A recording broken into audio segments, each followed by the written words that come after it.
Un fils doit s'identifier. Parce que vous comprenez que le père de David est un berger. Il n'est pas un papa qui a beaucoup d'argent. Et j'aimerais te dire, il ne faut pas avoir honte de ton père. Il ne faut pas avoir honte de tes sources. C'est ici à Calgary que j'ai remarqué qu'il y a certains Congolais qui mentent qui ne sont pas du Congo. C'est une honte. C'est une honte. Il faut être fier de ses origines. Si moi j'étais ougandais, je ne dirais pas je suis Congolais. Mais ça tombe bien, je suis Congolais. I'm Congolese.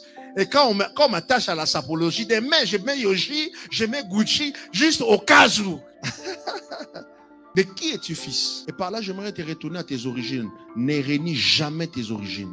Ne renie jamais tes origines. Celui qui oublie ses origines n'atteindra jamais sa destination. Parce que c'est un signe que tu vas continuer à oublier jusqu'à la fin. Tu vas oublier même ta destination. De qui es-tu fils? Il dit, je suis fils d'Isaïe Bethléemite. C'est dans la maison d'Isaïe que David a reçu l'onction. Et j'aimerais te dire que l'onction, on ne la reçoit pas dans la rue. L'onction royale, on la reçoit d'une maison. Pourquoi David est en train de dire que je suis fils d'Isaïe?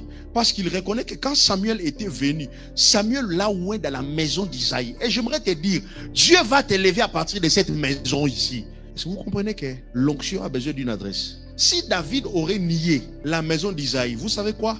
C'est-à-dire il allait aussi annuler son onction royale. Il faut s'identifier comme fils de quelqu'un. Il faut s'identifier comme fils de cette église. On ne peut pas forcer quelqu'un à être fils, son fils. Et dans les choses spirituelles, c'est le fils qui dit que lui c'est mon père.